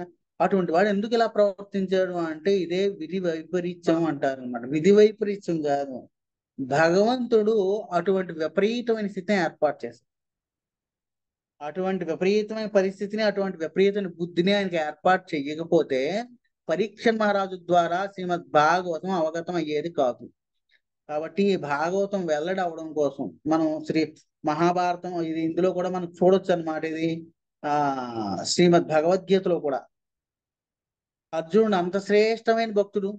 అంటే మనకి ఇంకా చెప్పుకోవాలంటే కృష్ణుడికి అమితమైన ప్రియమైన వాడు ఎవరు అంటే అర్జునుడు అని చెప్తారు అనమాట. మరి అంత ప్రియమైన అర్జునుడు ఎందుకు మోహగ్రస్తుడై ఉన్నాడు? ఎందుకు మళ్ళీ ఈ నిస్సొక్కుని దుర్యోధనుడు, లేకపోతే భీష్ముడే కానివ్వండి, ద్రోణాచార్యుడే కానివ్వండి, వీరందరూ యుద్ధానికి వచ్చినప్పుడు వీరందరూ చనిపోతారు. ఎవరైనప్పటికీ కూడా చనిపోవలసిందే కదా. సో వీళ్ళ కోసం మనం చేయవలసినటువంటి దైవ కార్యాన్నో లేకపోతే శ్రేష్టమైన కార్యాన్నో ధర్మ కార్యాన్ని ఎందుకు విడిచిపెట్టేయాలి? కాబట్టి అటువంటి స్థితిలో ఆయనకి ఎందుకు బుద్ధి చంచలమైంది? చంచలం మన కృష్ణ. సో చంచల మనస్సు అంతా కూడా అస్థిరమైపోయి ధర్మాన్ని చెయ్యలేనటువంటి పరిస్థితిలోకి ఎందుకు వెళ్ళింది అంటే శ్రీకృష్ణ భగవానుడి యొక్క శ్రేష్టమైనటువంటి అక్కడ ఏర్పాటు జరిగింది. భగవద్గీతని జనసామాన్యం అందరూ అర్థం చేసుకోవడానికి కావలసినటువంటి ఒక మంచి ఏర్పాటు అన్నమాట. ఆ ఏర్పాటు వలన భగవద్గీత అక్కడ జరిగింది. తర్వాత ఇక్కడ మనం సుఖదేవ గోస్వామి పరీక్షల మహారాజు యొక్క స్థితిలోని భాగవతం మనకి ఏర్పడింది అన్నమాట. హరే కృష్ణ. శ్రీల ప్రభుపాదికి జయ. శ్రీ గౌనితాయ్. ఏమైనా సందేహాలు సలహాలు ఏమైనా ఉంటే చెప్పండి. హరే కృష్ణ. హరే కృష్ణ ప్రభుజీ, చాలా చాలా అద్భుతంగా వివరించారు 3 శ్లోకాలు. సో ఫస్ట్ శ్లోకంలో ఎలా మనం కృష్ణుడిని పట్టుకొని ఉండాలి. ఓకే. సో ఆ కోతి గురించి చాలా బాగా చెప్పారు ప్రభుజీ. ఆలోచిస్తుంటే అది కరెక్టే. సో కోతి పిల్ల ఎంత గట్టిగా కోతిని పట్టుకుంటుందో మనం కూడా అలానే కృష్ణుడిని పట్టుకోవాలి అని చాలా అద్భుతంగా వివరించారు. మళ్ళీ ధ్యానం గురించి కూడా చాలా బాగా చెప్పారు ప్రభుజీ. సో ప్రభుజీ, మీకు ప్రశ్నలకు సమయం ఉందా ప్రభుజీ? చెప్పండి మరి. హరే కృష్ణ. యా ఏమైనా ఉంటే అడగండి. యా భక్తుల్లో స్వామిని మాతాజీ హ్యాండ్ రైజ్ చేశారు. అన్మ్యూట్ చేసుకొని అడగండి. హరే కృష్ణ ప్రభుజీ, దండవత్ ప్రణామం ఆల్ కూడా శ్రీల ప్రభుపాదాన్ని గురించి. Thank you Hare so much Krishna. Prabhuji, చాలా బాగుంది క్లాస్. ప్రభుజీ, హరే నాకు ఒక కృష్ణ. రీసెంట్ గా ఒక క్వశ్చన్ వచ్చింది, అంటే ఒక డివోటీ క్వశ్చన్ అడిగారు ప్రభుజీ. అయితే నాకు కూడా కరెక్ట్ గా అర్థం కాదు ఎట్లా చెప్పాలో. అయితే ఏంటంటే ఇప్పుడు ఎవరో చనిపోయే వాళ్ళు లాస్ట్ స్టేజ్ లో ఉండి చనిపోయే వాళ్ళకి చావు ఇన్ని రోజులు భయం లేనిది చావు టైంలో వాళ్ళకి చాలా భయం అవుతుంది అనేసి అంటుండే. అయితే నేను అన్నాను డివోటీ నాన్ డివోటీస్ కి అయితే భయం. మాతాజీ ఇంకోసారి రిపీట్ చేయండి మాతాజీ. స్టేజ్ లా ఎవరైనా అప్పటి వరకు ఎంజాయ్ చేసి తెలుస్తుంది చనిపోతుందని తెలిసినాక ఆ టైంలో వాళ్ళకి చాలా భయం అవుతుంది కదా ప్రభుజీ. అంటే నేను చనిపోతా, బాడీని వదిలిపెట్టేస్తా, నరకాలో ఎక్కడికో వెళ్తారు కదా, భయం అనేది ఉంటది కదా. అయితే మళ్ళీ వాళ్ళు ఇంతవరకు హ్యాపీగా బతికిన వాడు ఆ టైంలో చనిపోయేటప్పుడు భయం భయం వేస్తుంది అని చెప్పింది. అయితే నేను అన్న అయితే నాన్ డివోటీస్ కి అయితే భయం ఉంటది, కానీ డివోటీస్ అయితే భయపడరు. ఎందుకంటే వాళ్ళకి తెలుసు ఇంకా చావు చావు దగ్గరకు వస్తుంది, ఇంకా హ్యాపీ ఫీల్ అయ్యి వాళ్ళు కృష్ణుని దగ్గరికి వెళ్ళిపోతాం అనేసి అనుకుంటారు. అయితే కానీ నాకు ఒక డౌట్ వచ్చింది ప్రభుజీ అనేటప్పుడు. ఇప్పుడు నాన్ డివోటీస్ సంగతి తెలుసు, డివోటీస్ సంగతి తెలుసు, ప్యూర్ డివోటీస్. కానీ ఇప్పుడు నాలాంటి వాళ్ళు ఇప్పుడు అక్కడ ఫుల్ లేను, ఇక్కడ ఫుల్ లేను ప్రభుజీ. అయితే మిడిల్ లో ఉన్నాము. అట్లాంటి సిచ్యువేషన్ లా మన పరిస్థితి ఏంటి అంటే మనకి కృష్ణుడు గుర్తు రాడా? అట్లాంటి సిచ్యువేషన్ మనం ఏం చేయాలి ప్రభుజీ? మాతాజీ యాక్చువల్ గా అందుకని ఉమ్, యోగ భ్రష్టుడు కోసం చెప్తారు అన్నమాట భగవద్గీతలోని. యోగ భ్రష్టుడు అంటే పరిపూర్ణమైన యోగి కానివాడు అన్నమాట. పరిపూర్ణమైన యోగి కానివాడు, కానీ వాడు మంచి లక్షణాలు కలిగి ఉన్నాడు కదా. కాబట్టి అటువంటి వాడి కోసం కూడా మనం బెంగ పెట్టుకునే అవసరం లేదు. మంచి పనులు చేసేవాడు ఎప్పుడూ నశించిపోడు. సో దానికి కావాల్సినటువంటి అంటే మనం ఇప్పుడు శరీరాన్ని విడిచిపెట్టేటప్పుడు పరిపూర్ణమైన కృష్ణ స్మృతి లేదు మనకి. కృష్ణ స్మృతి లేకుండానే మనం శరీరాన్ని విడిచిపెట్టాం అనుకోండి, కానీ మనం ఎంతకాలం చేసినటువంటి మనం భక్తి అది అంతా వృధా అవుతుందా? కానీ కాదు. దానికోసం చెప్పారనమాట. మనం అనంతకాలం ఏదైనా ఊర్ధ్వలోకాల్లో ఉండి తర్వాత శుచీనాం శ్రీమతాంగి, శుచివంతులు అంటే ఎవరైనా గొప్ప శ్రేష్టమైన భక్తులలో కానీ లేకపోతే బ్రాహ్మణులలో కానీ పుట్టి మనం ఇంతకు పూర్వం ఎక్కడైతే విడిచిపెట్టేసామో ఆ విడిచిపెట్టేసినటువంటి భక్తి మార్గాన్ని మనం అక్కడ కొనసాగిస్తూ ఉంటాం. శ్రీమతం అంటే లేకపోతే ధనవంతుల ఇళ్లలో పుడుతూ ఉంటాం. అంటే ధనాన్ని సంపాదించడం ఇక్కడ చాలా పెద్ద టాస్క్ కాబట్టి ధనాన్ని సంపాదించవలసిన అవసరం లేకుండా ఈ ధనవంతులు వీళ్ళకి ఎక్కువ యాక్చువల్గా అంటే డొనేషన్స్ కోసం వాటి కోసం కొంతమంది భక్తులు వస్తూ ఉంటారు. అలా భక్తులకి ఆకర్షితులయ్యి భక్తి మార్గంలో కొనసాగేటువంటి అవకాశం కూడా చాలా ఎక్కువగా ఉంటూ ఉంటుంది అన్నమాట మాతాజీ. కాబట్టి ఇక్కడ భక్తుడు అంటే మనం పరిపూర్ణమైన స్థితిలో లేము కాబట్టి మనం భ్రష్టులం అయిపోతామని మనం భయపడిన అవసరం లేదు. సో భక్తి చేస్తున్నాం కాబట్టి ఇప్పుడు కాకపోతే ఎప్పుడైనా చూడండి, మనం చదువుకున్నాం, ఎంతో కొంత చదువుకున్నాం కదా. ఇప్పుడు ఏమీ చదువురాని వాడు 10వ క్లాస్ పాస్ అయిన వాడు కలెక్టర్, వీళ్ళు ముగ్గురులోని ఎవడు చాలా గొప్పవాడు అంటే కలెక్టర్ గొప్పవాడు, వీడు మూర్ఖుడు, ఇలా వదిలేసేయండి. మరి 10వ క్లాస్కి ఇంక విలువ ఏం లేదా? ఏదో కొంత విలువ ఉందంటారా? కొంత విలువ ఉంది కదా. సో ఎంతో కొంత చదువుకున్నాడు కదా. సో ఇది అంతే, మనం ఎంతో కొంత దీని యొక్క పరిపూర్ణమైన స్థితిలో లేకపోయినా పరిపూర్ణ స్థితికి కావాల్సినటువంటి కొన్ని మెట్లు ఎక్కున్నాం. ఇంకా అక్కడ మిగిలిన మెట్లు ఎక్కించడానికి కృష్ణుడు ఎప్పుడు కూడా రెడీగా ఉంటాడు కాబట్టి ఆ ఒక పరిపూర్ణమైన భక్తుడు మృత్యువు, అదే సమయంలో పూర్తి భౌతికమైన వ్యక్తి యొక్క మృత్యువుకి చాలా భేదం ఉంటుంది. అదే విధంగా ఇతని యొక్క మృత్యువును ఈ భౌతికమైన వ్యక్తి యొక్క మృత్యువు కూడా ఒకటి కాదు. ఎవరు? యోగ భ్రష్టుడి యొక్క మృత్యువు ఒకటి కాదు. హరే కృష్ణ మాతాజీ. Thank you Prabhuji. కాకపోతే నాకేమనిపించింది అంటే, మనకి కోరిక మాత్రం ఉంది ఇదే జన్మలో వెళ్ళిపోవాలని, కానీ ఆ క్వాలిఫికేషన్ అయితే లేదు ప్రభుజీ. మళ్ళీ అట్లయితే సిచ్యువేషన్ ఏం చేస్తాం ప్రభుజీ? అవునవును, అంటే వెళ్ళిపోవాలని కోరిక. ఇప్పుడు మనం ప్రధానమంత్రి అవ్వాలని మన కోరిక ఉంది కదా, అవడానికి కావాల్సినటువంటి క్వాలిఫికేషన్ మనకు లేదు.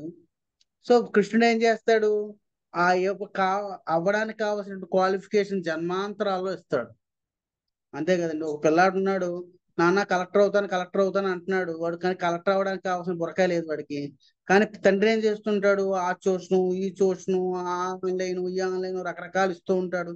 ఎంతో కొంత ప్రయత్నం చేస్తుంటాడు. తండ్రి ఈ జన్మ వరకు ఎండ్ అయిపోతుంది.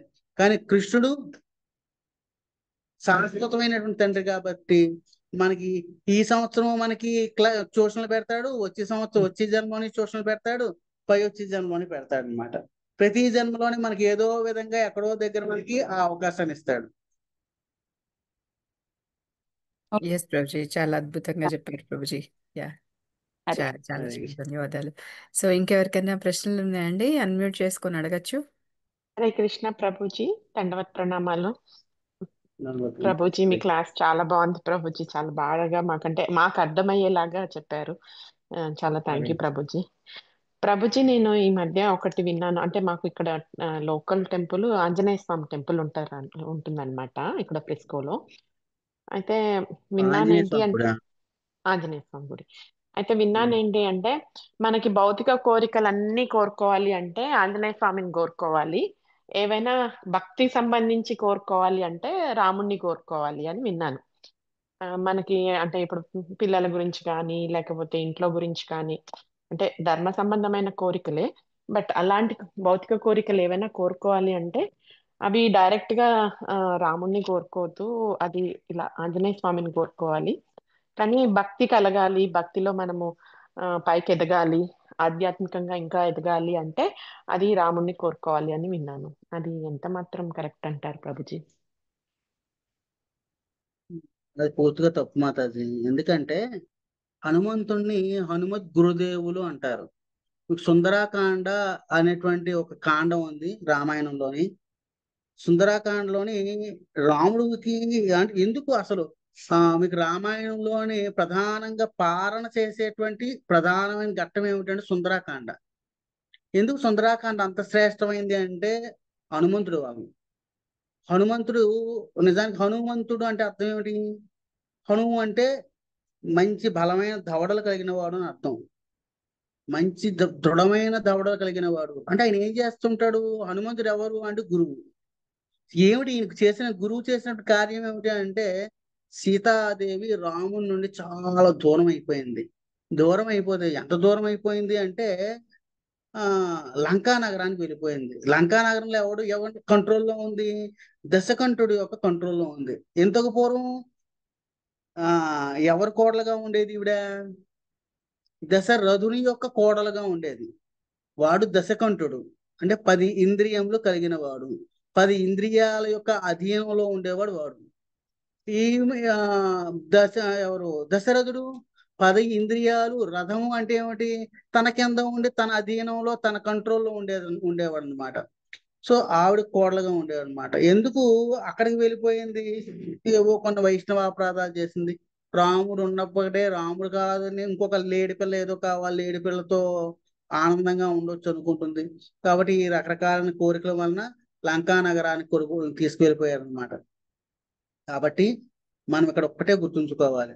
మరి హనుమంతుడు ఏం చేశాడు అంటే సీతామాతని రామచంద్రునికి చేర్చడం కోసం కావాల్సిన అన్ని ఏర్పాట్లు చేశాడంటే భగవంతుడికి దూరమైపోయిన జీవుణ్ణి భగవంతుడి దగ్గరికి తీసుకువెళ్ళేటువంటి బృహత్తరమైనటువంటి కార్యాన్ని హనుమంతుడు చేశాడనమాట. హనుమంతుడు ఎవరండి? గురువు.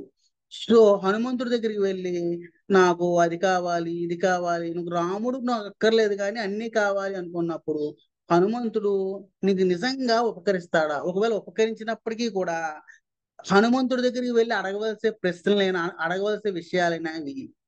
అది ఎటువంటిదంటే మనం హనుమంతుడి దగ్గరికి వెళ్ళి రాముణ్ణి నిజంగా అడిగాను. తులసీదాస్ మీకు వృత్తాంతం తెలుసుకుంటే మీకు అర్థం అవుతుంది అన్నమాట.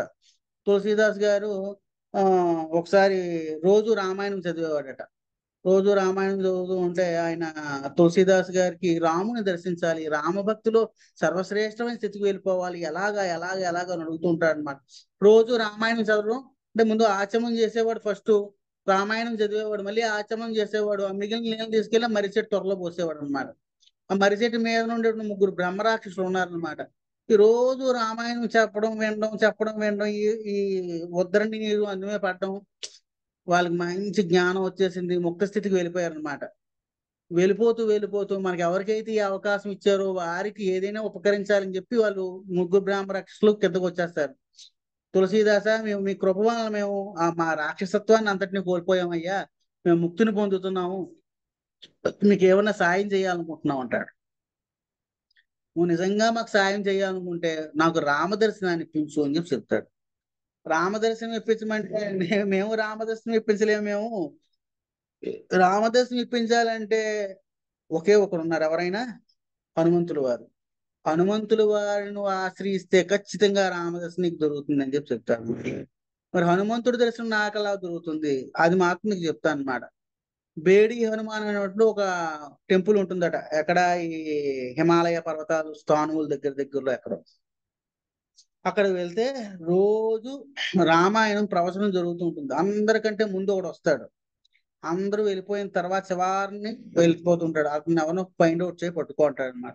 అందరికంటే ముసీలు వాడు ఒకడు ముందు వచ్చేస్తుంటాడు, పట్టుకుంటాడు అనమాట. గట్టిగా పట్టుకుంటే మంచి బలంగా ఆయన దగ్గర ఉన్న కర్రతో దెబ్బి 4 దెబ్బలు వేసేసి ఎవడెవరో నువ్వు నన్ను హనుమంతుడు అంటున్నావు అని చెప్పి పైకి తోసి వెళ్ళిపోతాడు అనమాట. ఆయన ఎన్నిసార్లు తోసేస్తే ప్రతిరోజు ఈయన పని ఏమిటంటే ఆయన దగ్గర తన్నులు తినడమే. ఎవరి దగ్గర? హనుమంతుడి దగ్గర. ఆ ముసలాయన దగ్గర రోజు తులసిదాస్ తన్నులు తినేవాడు అనమాట. చివరికి ఇంక నేను చచ్చిపోయినా పర్లేదు, నేను గట్టిగా పట్టుకుని ఆ కాళ్ళు వదలడు అనమాట. అప్పుడు హనుమంతుడి యొక్క దర్శనాన్ని చెప్పి ఇస్తాడనమాట. ఎవరు? ఆయన అయిపోతున్నాం. పరీక్ష మహారాజుకి ఆయన హనుమంతుడు పరీక్ష మహారాజు హనుమంతుడు ఏమో తులసీదాస్కి దర్శనం ఇస్తాడు. దర్శనం ఇచ్చి చెప్తాడనమాట, నీవు దర్శనము నా దర్శనం కాకుండా రామదర్శనం కావాలనుకున్నావు, చిత్రకూట పర్వతానికి వెళ్ళిపో, ఏదో రూపంలో నీకు దర్శనం ఇస్తాడు. నువ్వు మాత్రం తెలుసుకో, ఇలాగే రాముడు అంటే మళ్ళీ కిరీటంతోని కోదండంతోని ఇస్తాడనుకుంటున్నావేమో, చాలా జాగ్రత్తగా ఏదో రూపంలో ఇస్తాడు, ఆ రూపంలో ఇచ్చినప్పుడు మాత్రం తెలుసుకో అంటాడు అనమాట. మొదటిసారి ఒక పిచ్చుక రూపంలో వస్తుందట, ఈ నైవేద్యం తయారు చేస్తాడు. ఒక కాకి పదే అటుపక్క వస్తుంది, దాన్ని తగిలేస్తూ ఉంటాడు అనమాట. తగిలేసిన తర్వాత మళ్ళీ సాయంత్రం వస్తాడు అనమాట. ఏమయ్యా దర్శనం అయిపోయింది అంటాడు అనమాట. ఏం స్వామి ఈ రోజు దర్శనం అవ్వలేదండి. ఏమిటి? పక్షి రూపంలో వచ్చారు కదా రామచంద్రుడు అంటాడు అనమాట. అయ్యో నేను అంత తప్పు చేశాను. రెండోసారి కుక్క రూపంలో వస్తాడు, మళ్ళీ తగిలేస్తాడు ఈయన కూడా. ఏమిటి రాముడు ఇలాగ నాకు రకరకాలుగా దర్శనం ఇస్తున్నాడు. ఈసారి హనుమంతుడు ఏం చెప్తాడంటే, ఇగో ఈసారి రాకుమారుడు రూపంలో వస్తాడు, గట్టిగా పట్టుకో. ఎవరు చెప్పారు? సజెషన్ ఎవరు ఇచ్చారు? హనుమంతుడే ఇచ్చాడు. ఎవరిని? రాముణ్ణి ఎలా పట్టుకోవాలో ఒక మార్గనిర్దేశం చేశాడు అనమాట. సో తులసీదాస్కి ఆ రోజు మళ్ళీ ఒక గుర్రం మీద వస్తారు, ఇద్దరు వస్తారు. ముందే హనుమంతుడు చెప్పేశాడు కదా, దాని ప్రకారం ఈయన గట్టిగా పట్టుకుంటాడు. రామ దర్శనాన్ని పొందుతాడు. రాముడు కృప వలన మళ్ళీ రామచరిత మానస్ అనేటువంటి గ్రంథాన్ని రచించాడు. రామచరిత మానసాన్ని కాశీ విశ్వేశ్వరుడికి సమర్పిస్తాడనమాట. విశ్వేశ్వరుడికి చెప్పి అందులో శివుడు సంతకం పెడతాడు, సత్యం శివం సుందరం అని చెప్పేసి. ఇది ముమ్మూర్తుల సత్యం అని చెప్పి ఆ గ్రంథాన్ని సత్యంగా చెప్తాను. అందులోని సదాశివుని చాలా తక్కువగా కించపరిచినట్టుగా కూడా ఉంటుంది ఆ గ్రంథంలోని. కానీ దాన్ని యాక్సెప్ట్ చేసింది ఎవరండి? సాక్షాత్తుగా శివుడే. కాబట్టి మనం హనుమంతుణ్ణి ఎలా ఆశ్రయించాలి, ఒక గురువుని ఎలా ఆశ్రయించాలి ఎప్పుడు కూడా గుర్తుంది. భగవంతుని పొందడం కోసమే తప్ప అన్యమైన విషయాలను ఆశ్రయించడం కోసం కాదు. హరే కృష్ణ. హరే కృష్ణ ప్రభుజీ. మరి భౌతిక కోరికలను ఎవరిని కోరుకోవాలి ప్రభుజీ అలాంటి సమయంలో? మాతాజీ, ఒక విషయం, భగవంతుని ఇప్పుడు మీ చిన్నతనంలో మీ అమ్మగారిని మీరు అడిగితేనే పాలు అన్నం అన్ని పెట్టిందా? కానీ అడగకుండానే అడగకుండా పెట్టిందా? ఉండలేం కదా ప్రభుజీ. అంటే ఇప్పుడున్న పరిస్థితుల్లో అయితే అడగండి, అలా కృష్ణునే అడగకుండా. అడగండి, కృష్ణునే అడగండి, Prabhuji. Okay. Yeah, thank you కృష్ణునే సో మచ్. అడగండి. ఎస్ మీకు ప్రభుజీ. భాగవతంలో ఉంటుంది, కోరిక ఉన్నా కోరిక లేకపోయినా, ఈ అన్ని కోరికలు కావాలి అనుకున్నా ఏదైనా కృష్ణున్నే ఆశ్రయించాలి అని చెప్పి చెప్పింది అనమాట. కాబట్టి గురువుని మాత్రం ఆశ్రయించినప్పుడు నాకు భగవంతుడు కావాలని అడగండి. కృష్ణుడిని అడిగినప్పుడు మీరు ఏదైనా అడగండి. ఆ, Hare okay. Krishna. Hare Hare Krishna. Krishna Prabhuji. Thank you thank you so Mataji. Much. చాలా మంచి హరే క్వశ్చన్ వేశారు. ప్రభుజీ వల్ల మేము రామాయణం కూడా చాలా బాగా అద్భుతంగా ఎక్స్ప్లెనేషన్ వినడానికి అవకాశం దొరికింది. Okay Prabhuji, thank you very much Prabhuji. So మీ విలువైన కృష్ణ. సమయాన్ని మాకు ఇవాళ కేటాయించి ప్రవచనం చెప్పడానికి వచ్చారు. మళ్ళీ మళ్ళీ మీరు మా క్లాస్కి వచ్చి ప్రవచనం చెప్పాలని కోరుకుంటున్నాం. మళ్ళీ రేపు భక్తులందరూ రేపు మళ్ళీ ఇదే టైంకి 9 గంటలకి పొద్దున స్టార్ట్ అవుతుంది మన Bhagavatam class. Hare Krishna. Thank you Prabhuji. వాంఛాకల్పతరుభ్యశ్చ కృపా సింధుభ్యైవ చ పతితానం పావనేభ్యో పావనేభ్యో వైష్ణవేభ్యో నమో నమో నమః. హరే కృష్ణ. అనంత కోటి. హరే హరే కృష్ణ. కృష్ణ. శ్రీమద్ భాగవతం की जय. रोहिणी दास प्रभु जी की जय. Hare Krishna. Thank thank you you. Hare Prabhuji. Krishna Hare Hare Prabhu. Krishna Prabhuji. Hare Krishna. Thank you Prabhuji. Hare Krishna. Hare Krishna Mataji. Krishna. రాపరా అది